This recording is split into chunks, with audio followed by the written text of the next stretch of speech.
안녕하세요. 생생법률쇼 진행을 맡은 최승우입니다. 매주 월요일 생생법률쇼에서는 정치 이슈를 짚어보고 분석하는 시간 함께 하는데요.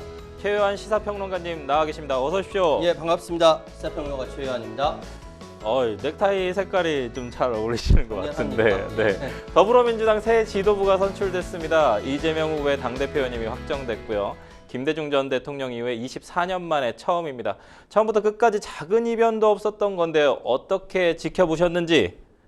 저는 제2기 이재명 대표 체제가 출범하게 된 데 있어서 가장 큰 공은 네, 윤석열 대통령이라고 생각합니다. 그렇죠. 세상 모든 네. 만물에는 작용과 반작용의 네. 법칙이 있습니다. 네, 지속적인 거부권 정치가 오히려 이재명 체제의 정당성을 공고화했다라고 해석할 수도 있고요. 네, 지금 많이 쌓여있는 과제들, 네. 최혜병 특검이라든지 도이치모터스 주가 조작 사건이라든지 명품백 사건이라든지 이 모든 것들이 원만하게 대화를 통해서 풀 수가 있음에도 불구하고 네. 지금 상황은 그렇지 못하다. 그렇다고 한다면 더불어민주당 당원들은 어떻게 생각할까?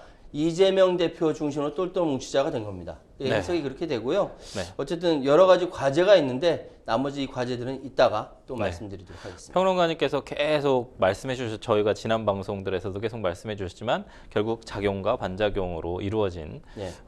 2기 이재명 대표 체제 뭐 내용 관련해서 제가 궁금한 점이 많은데 그건 또 뒤에 네, 여쭤보도록 예. 하겠습니다. 지금 이 방송은 유튜브를 통해서도 실시간으로 함께 방송되고 있으니까요. 많은 시청 부탁드리고요. 유튜브를 통한 소통의 창구도 활짝 열어두겠습니다. 방송 중 궁금하신 질문들 올려주시면 저희가 답도 해드릴 테니까요. 많은 참여 바라겠습니다. 여러분은 지금 생생법률쇼 함께하고 계십니다.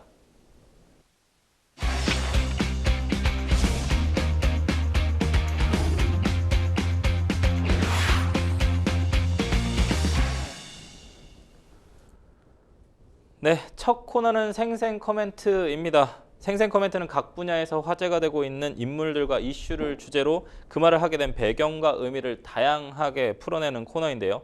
정치권에서는 어떤 인상적인 코멘트가 나왔는지 분석해 보도록 하겠습니다. 첫 번째 생생 코멘트, 누구의 어떤 말인지 볼까요?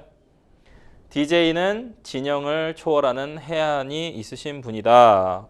저도 뉴스 봤습니다만 누가 얘기했을까요? 한동훈 국민의힘 대표가 지난 18일에 여야 인사들 지난 18일에 국립서울현충원에서 열린 김대중 전 대통령 서거 15주기 추도식에 참석해서 DJ 정신을 기렸는데요. 이렇게 약간 좀 여당의 그러니까 보수 진영에서 DJ 대통령을 좀 전 대통령을 이렇게 뭔가 해안이 있으신 분이다 이런 말을 한 적이 있나요? 돌아가시고 나서부터 예. 이미 김대중 대통령은 예. 우리 대한민국의 대통령을 네, 넘어서 전 그쵸. 세계적인 지도자로 인정받았기 네. 때문에 사실은 그렇게 추앙받아도 마땅한 인물입니다. 네네. 마땅한 인물이고 그래서 네. 보수 진영에서 더 이상 예전처럼 예. 김대중 전 대통령에 대해서 용공이라든지 뭐 이런 얘기 하지 않았어요. 네네. 이후에 이제 계속 높이는 네네. 일들이 많이 있었고 네네. 특히 이번에 한동훈 대표는 공부를 많이 하고 네. 현충원에 온 것 같아요. 네네네. 왜냐하면 김대중 전 대통령의 그 주옥 같은 어록을 예. 계속 이야기했거든요. 예를 네. 들어서 상인적 현실 감각과 서민적인 서생적인 문제 의식을 네. 같이 갖춰야 된다라는 DJ 김대중 대통령의 정말 명언과 정치는 국민보다 반 걸음 앞서야 한다라는 것. 그리고 네. 현미경처럼 치밀하게 보고 망원경처럼 멀리 봐라. 네. 정치는 진흙탕 속에서 피는 연꽃과 같다. 정말 지금 생각해도 그렇죠. 김대중 전 대통령이 남긴 어록 그리고 그가 남긴 여러 가지 업적을 생각해 보면 네. 김대중 대통령이 대한민국 대통령이 되었던 것이 참 다행이다. 네. 라고 이야기를 할 정도입니다. 그러니까 네. 보수진의 대표인 한동훈 대표도 이렇게 이야기한 것이죠. 그런데 네. 여기에 대비해서 박찬대 더불어민주당 원내대표는 직무대행 경우 원내대표죠. 예. 한동훈 대표가 이야기한 것과 정반대로 네네. 오만과 독선의 윤석열 정부 2년 반 만에 민주주의 무너졌고 민생경제 파탄났다. 네. 한반도 평화 안정이 깨졌고 대한민국 정체성과 헌법 정신을 파괴하는 반민족적 역사 쿠데타까지 감행됐다라고 아주 신랄하게 비판하면서 불의와 타협하는 것은 영원히 죽는 것이고 죽더라도 타협을 거부하는 것이 영원히 사는 것이라는 김대중 전 대통령의 명언을 여기서 또 차용합니다. 네. 예, 이거를 차용해서 DJ가 세운 지금 현재의 대한민국이 총체적 위기에 있다는 걸 알리면서 네. 한동훈 대표가 대립각을 세웠죠.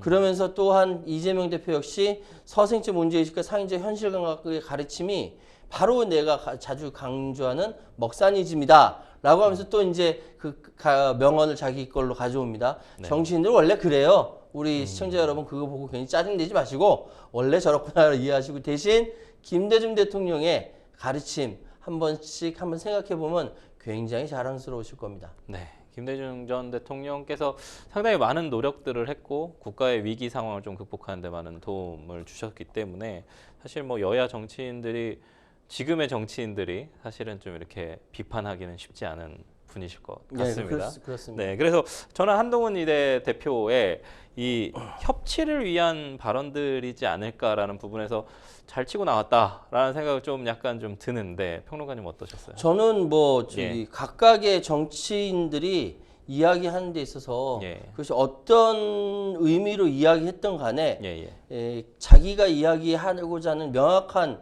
입장을 발표했기 때문에 예. 다 이야기를 잘했다라고 생각을 하고요. 네네. 그러니까 한동훈 대표는 그 2024년 그 어떤 정치인보다 김대중 전 대통령이 진영을 초월해서 예. 시대 정치를 꿰뚫는 해안이 있었다라고 이야기하면서 네. 야권을 향해 협치를 촉구하는 발언을 했습니다. 예. 근데 더불어민주당의 그 박찬대 원내대표 겸 직무대행은 대통령 말씀처럼 불의와 타협하지 않겠다. 그러니까 같은 한 사람이 이야기했음에도 불구하고 해석이 여러 가지가 있을 네네. 수 있는데 정반대되는 해석을 서로 네. 이야기했기 때문에 각자의 이야기를 저렇게 하는구나라고 이해했습니다. 네. 근데 이 가운데서는 좀 고 김대중 전 대통령의 40년 가까이 머문 동교동, 우리 동교동계 맨날 얘기했습니다만 동교동 사저가 한 개인 사업자에게 100억 원에 매각돼서 좀 논란이 있었습니다, 평론가님. 예. 오는 10월에 그래도 일종의 어떤 김대중 2.25 기념관으로 재탄생된다는 소식도 좀 들려는 오고 있는데 어떻게 보고 계신가요? 그 동교동에 있는 김대중 전 대통령의 사저는요. 예. 사실은 원래 되게 오래된 집이에요. 네. 저는 그 개보수 증축 되기 전에 한번 가봤거든요. 아, 그러시군요. 예. 예, 갔더니만 예, 예. 계시지는 않아서 예. 이렇게 안에만 이렇게 구경만 하고 예. 나왔는데 예. 그 이제 원래 2020년 동교동 자택을 국가 등록 문화재로 지정해 달라고 네. 신청까지 했었다라고 아, 합니다. 네네네. 그러니까 원래는 이게 100년 이상 원형이 보존돼야 되는 지정문화재와 달리 네. 개항기 이후에 근대 문화유산 중 보존이 필요하다고 인정되는 문화재는 이렇게 국가 등록 문화재로 신청을 할 수가 있어요. 네네. 그런데 이제 여기 서울 신당동의 박정희 대통령 가옥과 서울 서교동의 최규호 전 대통령 가옥, 네. 서울 이화동의 이승만 전 대통령 가옥 등은 국가 등록 문화재로 등록이 됐습니다. 아, 네. 그런데 왜 안 됐냐면은 예. 중간에 증개축을 했거든요. 아. 그런 문제가 있어서 이 부분은 조금 이렇게 그 나라에서 좀 신경을 좀 더 써야 되지 않을까. 그쵸, 왜냐하면은 그쵸. 예. 이게 일단은 민간인 업자에게 네. 넘어가면서 예. 그 10월 달에 김대중 2.25 기념관으로 이제 재탄생하긴 하지만 네네. 그럼에도 불구하고 김대중과 2.25라는 이름이 들어가는 등록문화재가 된다면은 국가보조금과 재산세 감면 혜택을 받을 수가 있거든요. 아, 그러니까 이런 것들은 네. 필요하다라고 말씀을 드리겠습니다. 그게 네. 분명히 맨 처음 알려진 카페라고 했는데 카페 아닙니다. 아, 네. 차를 마실 수 있는 공간은 있겠지만 카페는 네, 아니고요. 예. 기념관으로 재탄생한다라는 거 네. 다행이라고 말씀드리겠습니다. 민주당 내부에서도 이게 좀 시끌시끌했어요. 누구는 어떻게 이제 김홍걸 예. 의원한테 뭐 전 의원한테 이제 막 또 비난도 하고 막 이런 내용들도 왔다 갔다 했는데 민주당에서는 어쨌든 사저 회수에 좀 최선을 다하겠다는 입장을 밝혔습니다. 이 사저가 사적 재산이긴 하지만 DJ 정신을 좀 강조해온 민주당이 사저가 매각된 이후에 너무 뒤늦게 움직인다는 비판이 확실히 나왔거든요. 새로운 미래 측에서도 비판 성명을 좀 냈다고요. 사실 새로운 미래의 전병헌 대표는 예. 그 동작 갑에 출마를 했었던 그렇죠. 민주당 쪽에서 네. 갑에 출마했었던 인물이고 김대중 전 대통령이 굉장히 아꼈던 인물 중에 네, 하나입니다. 네, 그렇죠. 예. 전병헌 전 대표는 뭐 그러니까 지금 현재 세 형제가 아니죠. 첫 번째 네, 네, 돌아가셨고 네. 두 형제 김홍걸 그리고 김홍갑. 김홍일, 네, 김홍일, 김홍갑도 있나요? 김홍일, 김홍걸 또 한번 헷갈리네. 하여튼 그 두 형제 간의 재산 네. 유산 증 때문에 이제 네, 유산 싸움이 문제로. 있었습니다. 네. 그래서 많은 사람들이 충격을 받았어요. 아니 네. 어떻게 김대중의 아들들이 서로 간에 재산 가지고 싸울 수가 있느냐 충격을 네. 받아서 이 부분에 대해서 미리미리 손을 썼어야 되는데 그래야 네. 김대중 이후 두 분의 이름에 먹칠을 하지 않는 것인데라고 주변에서 많이 안타까워했어요. 그런데 네. 15억이나 되는 상속세를 낼 수 있는 김홍걸 의원의 자산이 없기 때문에 네. 고민을 하고 있다가 네. 그나마 DJ 정신을 기를 수 있다라고 해서 사실 김홍걸 의원의 후원격으로 네. 민간인이 그거를 사들여서 100억 원 주고 사들여서 네네. 이걸 이제 재증축 그러니까 재개관하는 거니까 네, 네. 여기에 대해서 전병헌 새로운 미래 대표는 섭섭할 수 있고 싫은 소리 할 수 있는 것이죠. 이 모든 것이 다 김대중 전 대통령을 존경하고 좋아하고 네. 흠모하는 사람들이 각자의 생각을 이야기하다 보니까 그런 것이고요. 네네. 10월 달에 네. 김대중 대통령 새로운 이제 기념관이 개관되면 여야 다 같이 손잡고 가서 같이 인사했으면 좋겠습니다. 네. 네, 그랬으면 좋겠습니다. 그 뭐 박지원 의원 얘기도 나왔었고 뭐 정동영 의원 얘기도 나왔었고 뭐 그랬었는데 그 부분은 그러니까 협치가 되는 쪽으로 상생과 협치가 되는 쪽으로 10월 달에 보는 걸로 하도록 하겠습니다. 저희는 이어서 두 번째 생생 코멘트로 넘어가도록 하겠습니다. 두 번째 생생 코멘트 볼까요? 설마 경찰을 불신하냐? 누구의 발언일까요? 이준석 개혁신당 의원이 제3자 추천 최상병 특검법을 역제안한 한동훈 국민의힘 대표를 향해서 일침을 좀 날렸습니다. 이거는 정치적인 겁니까? 아니면은 진짜입니까? 정치인이 입에서 나오는 말은 모두 다 정치적인 정치적이죠. 거군요. 예. 이건 어떻게 된 거냐면은 이제 최상병 특검법을 역제안한 한동훈 국민의힘 대표를 향해서 일침을 날린 것인데요. 이게 뭐냐면은 지난번에 그 한동훈 이제 후보 시절에 그렇죠. 지금 야당에서 추진하는 최상병 특검 받겠다. 그 대신 맞아요. 제3자 추천으로 하겠다라고 그렇죠. 얘기했었잖아요. 네네. 여기에 대해서 박찬대 민주당 대표 직무대행 겸 원내대표가 맞다. 제3자 추천 특검법 수용하겠다. 네. 라고 이야기를 했어요. 네. 이제 받지 않을 걸로 생각했는데 네. 받겠다라고 나오니까 네. 이 부분에 대해서 한동훈 대표가 새로운 조건을 내걸었습니다. 네. 제보 공작 의혹까지 만약에 수사 대상에 포함시킬 경우에 필요하다는 그렇게 된다면은 절차를 진행하겠다라고 얘기를 했어요. 네. 그러니까 소위 얘기해서 자기가 제안한 거에 대해서 박찬대 원내대표 받으니까 제보 공작 의혹을 같이 수용해라라고 또 토를 단 겁니다. 그러니까 제보 공작 의혹은 뭐냐면 김규영 변호사가 JTBC에 가십적 소문을 제보하면서 임성근 전 해병대 1사단장 구명 로비 의혹을 이야기했거든요. 제보 이 관련돼서 의혹이 있다. 시끄러웠죠. 네, 시끄러웠죠. 이 부분에 대해서 이것과 같이 수사하자라고 조건을 단 겁니다. 토를 단 겁니다. 그러니까 그걸 보고 이준석 이제 그 대표가 이야기하기를 아니 설마 여당 대표가 윤석열 정부 경찰의 수사 공정성을 의심하시는 겁니까?라고 이제 소위에서 딴지라기보다 이렇게 한 방 매긴 것이죠. 그러니까 뭐 제보 공작 의혹이 있으면 경찰에다 신고를 하면 되는데 그렇죠. 경찰을 못 믿어서 신고 안 해서 지금 특검으로 하냐 이 얘기 그런 거잖아요. 얘기죠. 그러니까 아까 오면서 딱 속보가 나온 게 박찬대 원내대표가 한동훈 대표한테 토달지 말고 빨리 최상병 제3자 특검 발의해라 라고 얘기를 했단 말이죠. 그러니까 요 어떤 김규현 변호사의 제보 공작 의혹은 빼고 제3자 추천 특검법만 발의해라. 토달지 말라는 얘기가 바로 그런 얘기죠. 알겠습니다. 다시 한번 좀 정리를 하면 민주당에서 한동훈 표 특검법, 제3자 추천 최혜병 특검법을 받겠다고 했고 또 한동훈 대표는 그러면 제보 공작도 넣자라고 역제안을 한 상황인데 요거는 빼야 되느냐 요거잖아요. 근데 협상 가능할 것인지 그다음에 한 대표의 향후 움직임은 좀 어떻게 보시나요? 그러니까 이제 협상이라고 생각한다면 현재 최혜병 특검은요 보수 정권이라고 하더라도 네네. 해병대 측에서 굉장히 크게 그렇죠. 반발하고 있기 때문에 예. 받을 수밖에 없는 겁니다. 네. 그리고 지난번 대표 선거 때 다른 후보와 차별화를 위해서 맞아요. 이야기했다 하더라도 예. 제3자 추천 특검법을 한동훈 대표가 이야기했었고 이걸 거둬들이기는 쉽지가 않아요. 그렇죠. 그래서 처음에 반대하던 민주당이 그럼 받자라고 네. 얘기하니까 제보공작 의혹도 같이 넣자. 그러니까 하나를 더 토를 단 거거든요. 네. 그러니까 여기에 대해서 이준석 대표가 치사하게 조건을 네. 거냐라고 이야기를 한 네. 거죠. 네. 그러니까 오늘도 또 박찬대 원내대표가 네. 토 달지 말고 발의해라라고 얘기한 겁니다. 자, 민주당이 다 받을 테니까 협상하자라고 네.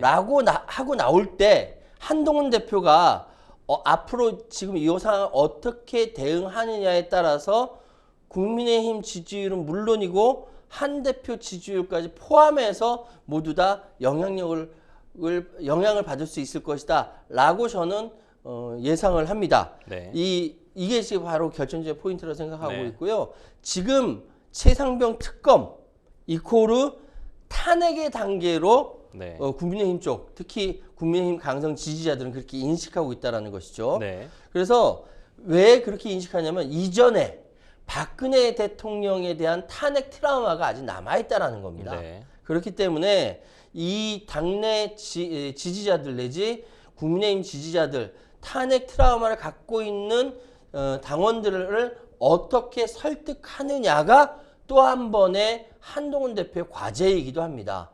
이거는 정치력이 필요한 거고 설득력이 필요한 것이고 사람마다 만났을 때마다 진정성 있게 설득을 해야 되는 부분인데 총체적으로 당대표의 리더십이 과연 돌파할 수 있을 것인가 그렇지 않을 것인가는 온전히 한동훈 대표의 어깨에 걸려 있다. 예, 어깨가 무거우시겠습니다. 한동훈 대표가 어쨌든 시험대에 올랐다라고 예. 좀 보시는 것 같고 자신이 어쨌든 당대표 후보 시절에 제안한 제3자 추천 특검법을 빼기는 좀 어려울 어렵죠. 것 같다라고 예. 좀 보시는 것 같고 그다음에 또 하나 정정해야 될 게 개혁신당의 이준석 전 대표라서 지금은 의원이시죠. 의원이죠. 예, 예. 그래서 대표가 바뀌었기 때문에 그 부분 정정 좀 하겠습니다. 요 지금 제보 공작 문제 요게 커질 가능성이 있을까요? 글쎄요. 왜냐하면은 예. 사실 제보 공작이라고 하는 것의 핵심은 맞아요. 예. 임성근 해병대 1사단장의 소위 뭐랄까 움직임에 대해서 봐야 되는 것인데 네네. 이거를 이제 일부러 김규현 변호사가 예. 시중에 떠도는 루머라고 해서 JTBC에 제보를 하고 그 제보한 것을 네. JTBC가 방송을 하고 알고 보니까 김규현이다. 김규현 뒤에 누가 있냐거든요. 근데 이제 공익 제보를 하고 실제로 녹음 파일이 나왔지 않습니까? 네. 그 부분이 아예 뭐 허무맹랑하다라고 보기는 좀 어렵지 않습니까? 그렇죠. 그러니까 공작 의혹 뭐 이렇게 얘기하기는 좀 뭐하고 네. 현재 벌어지고 있는 사항의 예. 여러 키포인트들 중에 임성근 저의 1사단장이 해병대 1사단장이 네. 실제로 누군가로부터 비호를 받을 가능성이 있느냐 없느냐 이야기까지 들어가게 되거든요. 네. 그럼 자연스럽게 네네. 이 제보 공작이니 뭐니 이런 얘기가 나오지 않겠습니까? 아, 네. 자연스럽게 연결되는 일이라는 생각이 듭니다. 오히려 확대됐을 때 어느 쪽이 손해가 될지는 좀 지켜는 봐야 될 것 같습니다. 여인지 야인지는요. 네, 저희 두 번째 생생 코멘트 마무리하고 세 번째 생생 코멘트로 들어가도록 하겠습니다. 세 번째 생생 코멘트 볼까요? 드루킹의 최대 수혜자는 문재인이다. 김경수 전 경남지사의 복권과 관련된 발언인 것 같은데요. 누가 하신 거죠? 안철수 국민의힘 의원.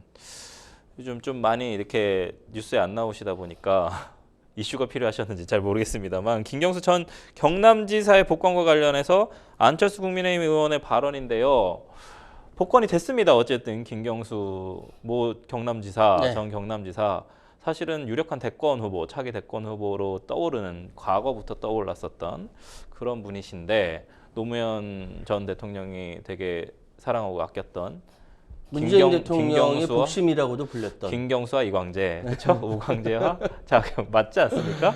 제가 기억하는 게 맞나요? 아니요, 뭐 네. 노무현 대통령도 그렇고, 네. 그러니까 김경수 전 경남지사의 네. 포지션이 굉장히 뭐랄까 애매한 게요. 예. 이제 노무현 대통령과 문재인 대통령 양쪽으로부터 다 예. 인정받고 사랑받았던 존재이자 그렇죠. 예. 예전에 왜 노빠 문빠 하면서 갈등이 있었거든요. 네. 그 중간 단계에서 중재하는 위치였어요. 아, 예. 그렇기 때문에 지금 김경수 전 경남지사의 위치는 예. 소위 얘기해서 인물로 얘기한 노빠 문빠 이게 아니라 예. 부산 경남 전체를 아우르는 대표성을 차기에 가질 수 있는 위치다라고 네. 이야기하는 사람이 많습니다. 저는 인정하지 않지만 예. 섭섭하게 생각하겠네. 저는 인정하지 않지만 네. 그렇게 이야기하는 사람들이 많습니다. 네. 근데 여기에서 그러니까 안철수 의원이 이야기하는 것은 예. 사면복권은 다 대통령의 고유 인사 권한이고 그렇죠. 예. 거기에 대해서 토를 달 수는 없지만 그렇다 하더라도 죄가 예. 없어지는 건 아니다. 예. 그럼 드루킹 사건으로 누가 가장 이익을 받느냐? 예. 꼬리 잘리기 했다 이죠. 드루킹 사건이라는 거야말로 뭐 이 드루킹 일당이 소위 댓글이라든지 그 인터넷 네. 조작을 통해서 네. 유리하게 만든 사람 그 정치 이익을 누가 가져갔느냐? 문재인 대통령인데 네. 여기에서 꼬리 잘랐으니까 몸통 문재인 전 네네. 대통령이다. 그러니까 문재인 전 대통령 이 상황을 파악해서 사과해야 되는 거 아니냐? 네. 이 얘기거든요. 그러니까 사면복권의 문제가 아니라 그 예. 당시에 드루킹 특검을 해서 드루킹 사건으로 꼬리가 잘렸으니 예. 김경수라는 경남지사가 꼬리가 잘렸으니 예.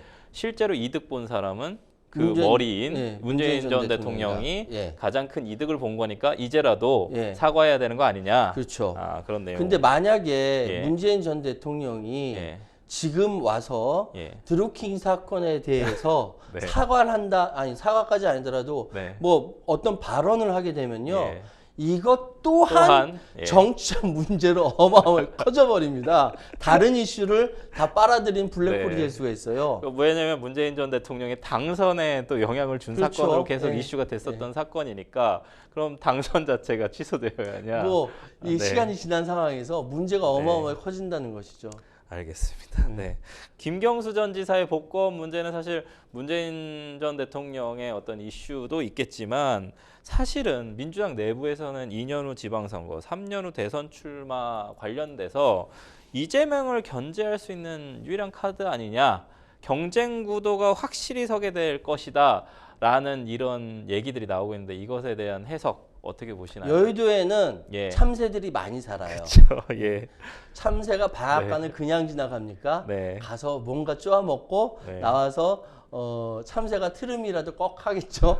참새가 트름하나요? 그런 차원에서 나온 이야기라는 생각이 들고요. 네네. 저는 김경수 전 경남지사의 예. 경남지사로서의 업적을 잘 모르겠어요. 네. 일단은 뭐 계속적으로 그런 이제 그 경남지사로서 자기 업적을 네. 세우고 어필할 수 있는 그런 기간도 짧았거니와 맞습니다. 예. 실제로 그런 것들이 별로 국민들 눈앞에 이렇게 보이지 않았기 때문에 예. 경남지사였어? 라고 이야기해야 아는 것이지 예. 사람들은 잘 모르거든요. 네. 거기다가 이번 특사에 김경수 전 경남지사와 함께 뭐 조윤선 전 청와대 정무수석이라든지 뭐 다른 사람들도 다 이렇게 같이 나왔어요. 정치인들 뭐 이렇게 사면 안 한다고 하더니 복권 안 한다고 하더니 다 복권 하네요. 지금 보니까. 네. 그런데 이거 잘 보세요. 이거 되게 재밌는 일이 뭐냐면은 김경수 경남지사 복권 문제를 던졌는데 예. 일각에서는 이것이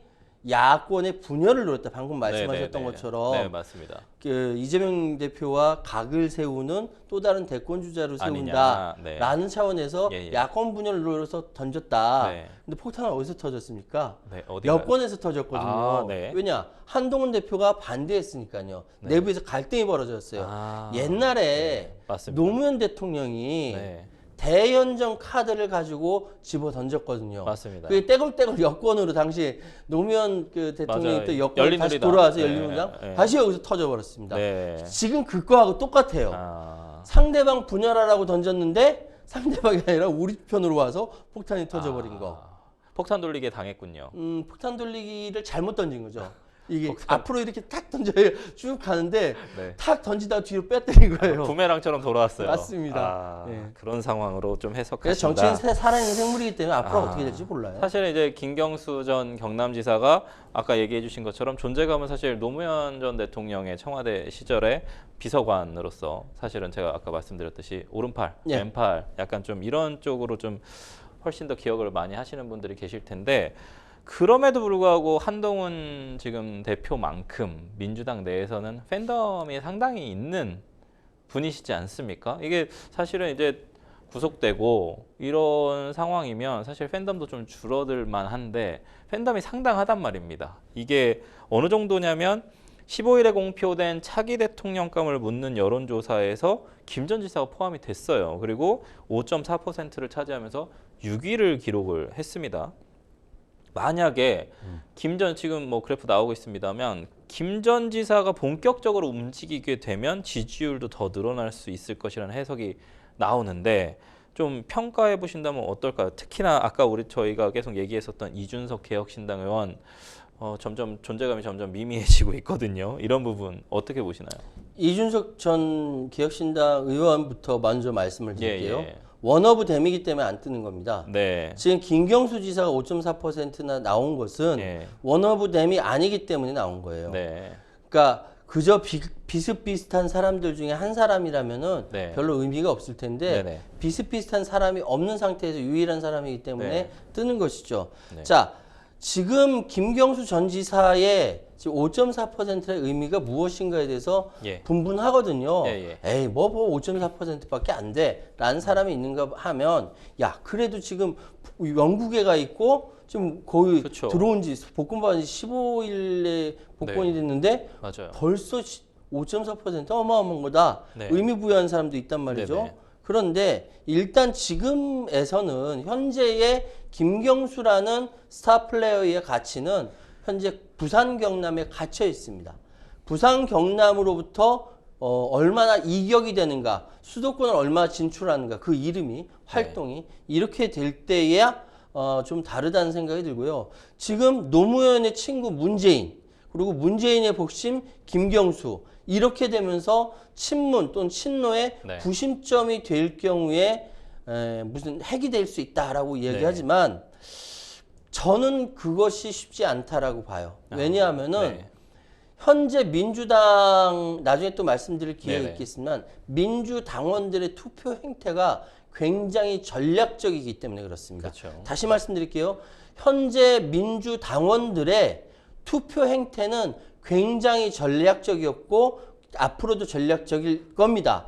그 증거가 바로 어제 있었던 8월 18일 전당대회에서 정봉주 후보가 떨어졌다는 것이죠. 네. 이 증거를 봐서 민주당원들의 전략적 투표 때문에 과연 김경수가 5.4% 이상의 지지를 받을 수 있을 것인가는 저는 대단히 회의적입니다. 사실은 지금 얘기해 주신 게 상당히 중요한 부분이고 이제 뒤에 이제 저희가 민주당 전당대회 관련해서 좀 말씀을 좀 드릴 텐데 민주당원들의 전략적 선택이 될 수밖에 없는 이유 한마디로 민주주의라면 사실 자신들의 어떤 의사에 따라서 해야만 함에도 불구하고 외부의 적을 어떻게 싸운다라는 의미에서 전략적으로 투표를 하고 있다. 이런 부분 말씀을 해주셨는데 저는 그 얘기도 한번 좀 여쭤보고 싶어요. 김경수 전 지사가 사실 이제 만약에 친문과 친노의 어떤 적장자라고 한다면 지금 민주당 내부보다는 그러니까 친 이재명계가 된 민주당보다는 사실 조국혁신당 쪽에 조금 많이 들어가 있지 않습니까? 친노 친문이. 그렇기 때문에 그쪽과 어떤 연대 가능성 이런 부분에 대해서는 어떻게 보시나요? 그거 충분히 개연성이 있는 것이죠. 충분히 개연성이 있고 우리 최승호 변호사님 굉장히 예리했습니다. 그런데 일단 기본적으로 현재 조국 대표가 이야기하는 조국 혁신당의 위상이라는 것이 현재 전체 정치판의 구도와 맞물려서 굉장히 고민할 지점이 많습니다. 뭐냐면은 지금 조국 혁신당의 제일 과제는 소위 얘기해서 그 20석으로 한정되어 있는 그 의석 단체의 이 상황에서 10석으로 줄인다라는 약속을 이재명 대표와 함께 같이 이야기가 되고 있는 상황이거든요. 그렇다고 한다면 조국혁신당이 맨 처음 조국 대표 이야기했던 민주진보 진영의 쇄빙선이 되겠다라는 얘기를 했고 민주당은 본진이다라고까지 표현을 했었거든요. 이 위상이 자칫 잘못하면 뒤바뀐다기보다 그 동맹의 약속이 깨질 수 있다는 것이죠.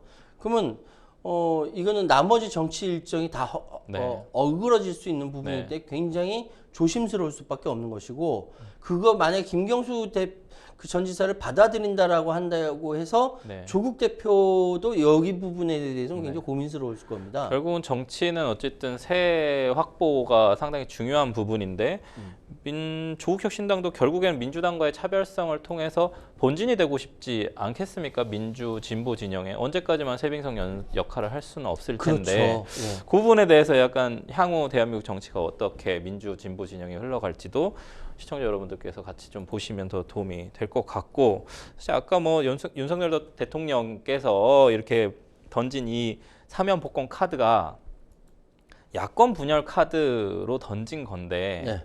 이제 오히려 좀 대권길을 열어줬다라는 얘기가 좀 있어요.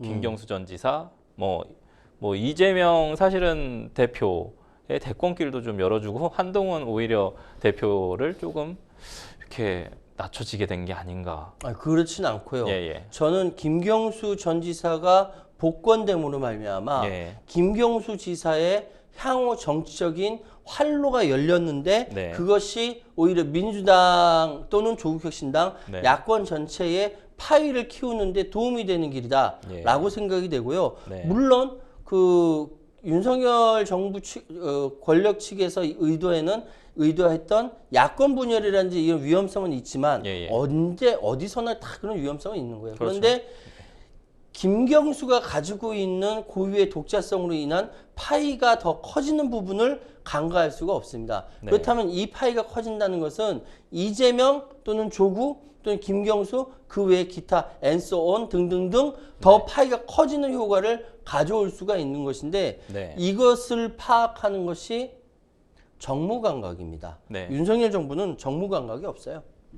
그렇게 얘기하시면 되나요? 여당의 한동훈 대표는 정무감각이 좀 있어 보이시는. 오히려 그 지금 상황에서 김경수 전 지사의 복권을 반대했잖아요. 그 어쩌면 옹졸하게 보일 수 있는 거거든요. 그럴 수도 있죠. 그런데 지금 상황에서는 또 다른 경쟁 상대가 나타나는 것이기 때문에 반대할 수는 있는데 오히려 이런 상황에서는 한동훈 대표가 받아들이는 것이 훨씬 통 큰 정치인으로서의 모습을 보일 수 있는 것이기 때문에 반대하는 것은 조금 곤란하지 않았나라는 생각이 드네요. 네, 알겠습니다. 어쨌든 여당도 어떤 뭔가 준비를 하고 있는 부분들이 있겠죠. 여당도 분명히 야당의 어떤 지금 이게 사실 한 번씩 주고받은 것 같아요. 여당도 한 번 이슈가 확 당대표 선거 때 됐다가 또 이제 민주당 쪽 물론 내부적인 내용은 조금 두 당대표 선거가 조금 달랐습니다만 어쨌든 이슈를 한 번씩 주고받았으니까요. 앞으로 향후 어떻게 진행될지 좀 한번 지켜보시죠. 지금까지 생생 코멘트 만나봤고요. 저희는 뉴스픽스로 다시 돌아오도록 하겠습니다. 여러분은 지금 생생보물쇼 함께하고 계십니다.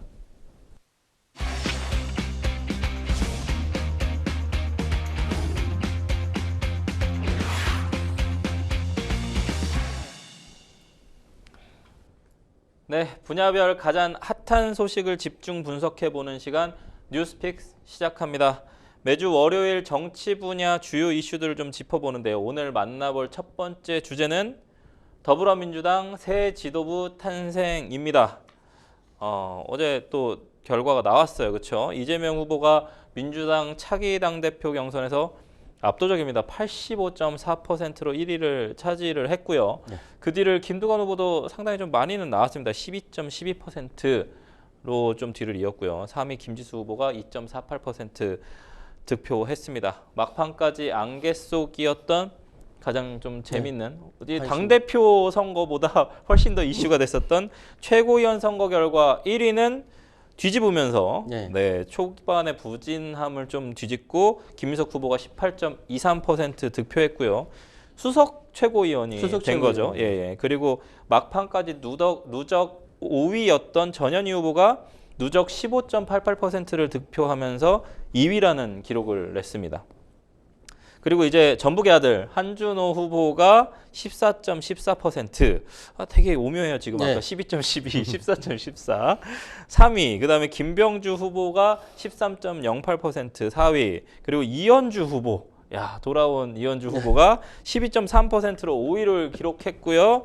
여기서 이제 관심을 모았던 초반에 1등으로 계속 질주했던 정봉주 후보가 명파리 논란으로 인해서 11.7%를 득표하면서 결국은 최고위원 선출이 되지 못했습니다. 이재명 대표 연임이 확정됐는데 득표율 최종 90%는 넘기지 못했습니다. 어떻게 평가하시나요, 평론가님? 아마 90%를 넘겼으면 더 욕을 먹었을 거예요. 그렇죠. 예. 예전에 저 네. 말씀드렸습니다. 김대중 전 대통령하고 네. 그 정발협의 정대철 네. 저 젊은 그때 피였죠. 그렇죠, 그렇죠. 예. 그 정대철 의원. 정발협 회장 예. 대결할 때 원래 목표치는 80대 20이었거든요. 네. 아니 그러니까 70대 30이었는데 네, 네. 현실적으로 안 돼서 80대 20으로 수정을 했는데 네, 네, 네. 그때 그 물론 15대 대선의 결과 이제 후보 경선에서 네. 김대중 78.04% 네. 그리고 정대철 21.96%였습니다. 엄청 많이 나왔는데도 78%. 예, 78%. 그러니까 지금 그 김대중 대통령이 만든 당에서 네. 자기가 78%를 얻은 거예요. 그런데도 지금 이재명 후보는 지금 1등을 엄청난 거죠. 85.4%를 얻었다라는 거는 이거 어마어마하게 얻은 거. 이거는 확실히 전략적 선택 아까 얘기해 주셨던 그게 들어갈 수밖에 없는 수치다.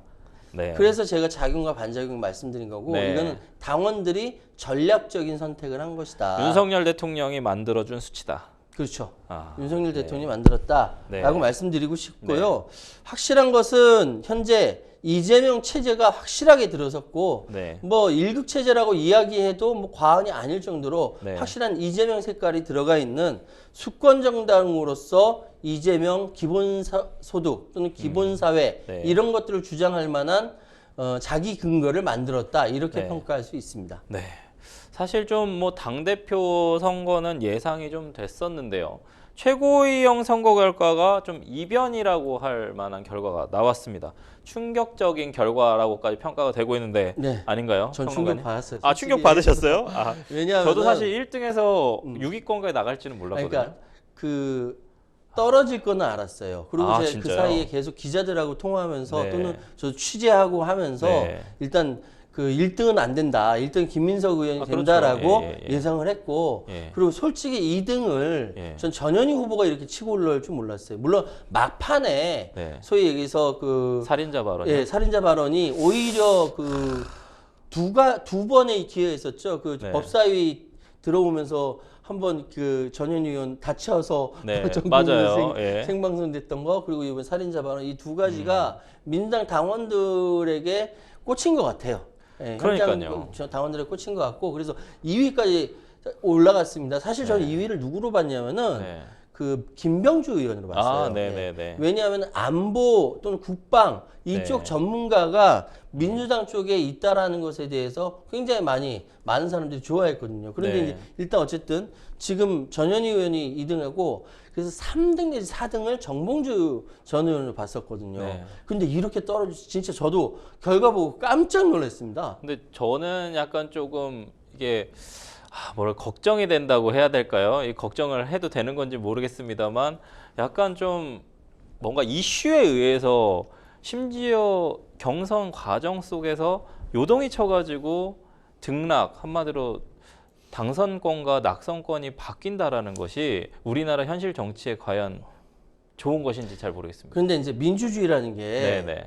이게 그 최선을 뽑는 것이 아니거든요. 네. 그러니까 최악을 벗어나는. 그러니까 그 우리가 이제 방금 우최소 네. 변호사님께 말씀하신 게 지극히 당연한 우려예요. 네. 아니 각 개개인이 갖고 있는 특성이라든지 공약이라든지 다 이렇게 있는데 네. 그 선거 시기에 벌어졌던 상황으로 모든 것이 이슈가 집약이 되고 집중돼서 네. 그걸로만 평가하게 되면은 네. 좀 불합리한 거 아니냐라는 네. 얘기를 할 수가 있는데 네. 이렇게 민주주의라는 것이 하기도 어렵고 네. 일단 최선을 뽑는 것이 아니라 이렇게 뽑아도 망하지 않는다. 이렇게 뽑아도 망가지지 않는 악을 뽑는 과정이 민주주의예요. 그렇게 얘기하시면 또 민주당이 차악을 뽑았다고 되니까 그거야 부분- 이제 네. 조중동이 아니니까 그렇게 생각하지 않을 걸로 믿습니다. 이거는 뭐냐면 민주주의 일반이 그래요. 네네. 일반이 이슈에 따라 움직이는 것이고 네. 그럼에도 불구하고 거기에 맞춰서 그 수준대로 뽑는 겁니다. 그렇기 때문에 네. 이번 사안에 사실 민주당원들이 전략적인 투표를 당 대표에 대해서 저렇게 전폭적으로 지지하면서 네. 전략적 투표를 했지만 오히려 더 지금 소위 얘기해서 과거에 내부 총질하던 네. 소위 수박이라고 불렸던 네. 예, 뭐 이런 이야기가 있었지 않습니까? 네. 민주당 당원들은 그 내부에서 싸움박질하는 그 트라우마가 있어요. 네. 국민의힘은 탄핵 트라우마가 있지만 네. 이 트라우마가 있었는데 정봉주 전 의원이 바로 그런 역할을 할 수 있겠구나라는 걱정이 들었던 거예요. 견제 심리가 발동하면서 네. 전략적 투표를 한 것이다라고 해석이 됩니다. 예. 네.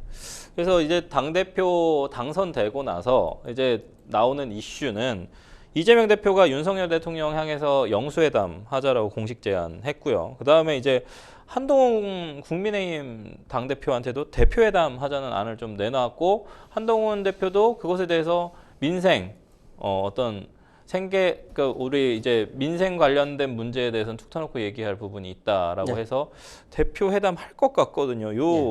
대표회담은 할 것 같은데 영수회담 어떻게 보시나요? 영수회담 관련돼서 예. 이미 박찬대 원내대표가 네. 어제 결과가 나오기 전에 여야정 협의체 구성의 조건 영수회담을 이제 여야정 협의체 구성의 조건으로 걸었거든요. 네. 그런데 영수회담 제안에 조속히 응답할 것을 요구하니까 네. 대통령실에서 뭐라고 이야기하냐면은 네.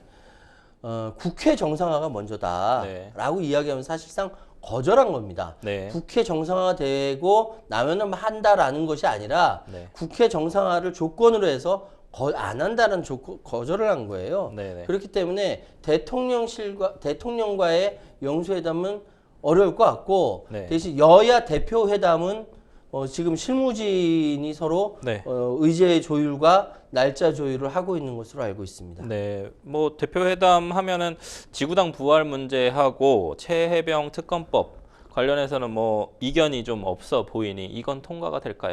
지구당 부활 문제는 양쪽의 그 서로 간의 이해관계가 딱 맞아 떨어지기 때문에 네. 아마 이거는 가능하지 않을까라는 생각이 들고요. 네, 최혜병 특검법은 오늘 강하게 박찬대 원내대표가 토달지 말고 네, 발의해라라고 얘기했기 때문에 네, 이 부분에 대해서 감정 상할 수가 있거든요. 네, 그 부분은 좀 더 이제 그 실무진 차원에서 맞춰봐야 되겠습니다만 네. 일단 지금 상황은 지구당 부활 문제는 일단 일단락해서 넘어가도 될 것 같고 네, 최혜병 특검법 대표회담에서 나오는 아재의 그 안건은 이 의제는 아마 그 대표들끼리 서로 결단을 내서 정리해야 되지 않을까 네. 이런 생각이 드네요. 네, 그렇군요. 그리고 국민의힘 얘기로 좀 잠깐 넘어가 보도록 하겠습니다. 한동훈 대표가 추석 민생 대책 온라인 플랫폼법 등 관련해서 첫 고위당정 회의를 좀 열었어요. 네. 그리고 이제 요즘에는 이제 뭐 중진들하고도 좀 만나고 식사회동이라고 하는 식사회동으로 좀 분위기를 계속 점점 더 이렇게 자기 쪽으로 끌고 가려고 하는 그런 모습들이 보이는데 한동훈표 정책에 좀 드라이브를 걸 수 있을까요? 사실은 이 여당 대표는요 예, 누구나 다 만나야 되는 거예요. 그렇죠. 아무에게도 이렇게 거리낌 없이 다 만나서 다 얘기 들어야 되는 상황이거든요. 네네. 그런데 지금 일단은 여당 대표가 운신의 폭이 굉장히 좁았었습니다. 네네. 왜?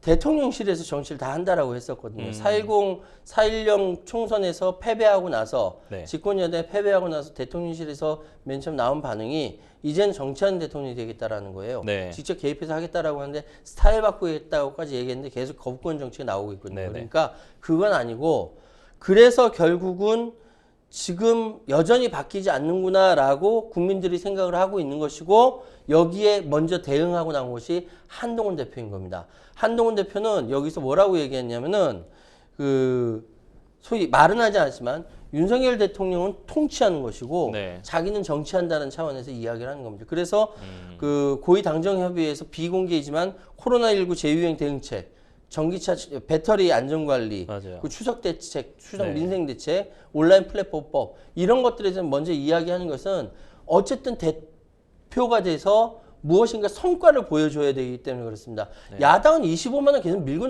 있거든요. 네. 그만큼은 아니더라도 자기 파워를 보여야 되기 때문에 윤석열 대통령과 차별화하면서 점수를 많이 할 기회가 바로 이거다라고 생각하면서 집권여당의 이점, 강점을 활용해서 당정회의를 하게 된 것이죠. 네.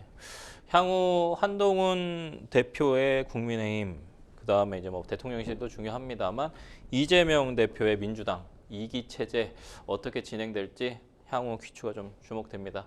앞으로 좀 지켜보도록 하고요. 저희는 첫 번째 뉴스픽스 주제 마무리하고 두 번째 뉴스픽스 주제로 넘어가 보도록 하겠습니다. 두 번째 뉴스픽스 주제는 한미일 새 공동성명 발표, 한미연합훈련 시작입니다. 한미일 세 나라가 강력한 안보 공조를 약속했던 캠프 데이비드 정상회담이 어제로 1주년이 됐는데 새 공동성명이 나왔습니다. 오늘부터 한미연합훈련인 을지훈련, 이름이 좀 바뀌었어요. 네, 그렇죠? 바뀌었어요. 을지훈련이 시작된 가운데 북한의 반발도 이어지고 있습니다. 한반도 안보 상황 이야기 좀 해보도록 하겠습니다. 한미일 새 정상이 캠프 데이비드 회담 1주년 맞아서 공동성명 발표했거든요, 평론가님. 근데 미국 정상하고 일본 정상이 좀 곧 바뀌잖아요. 네. 어떤 영향을 좀 미칠 것 같습니까?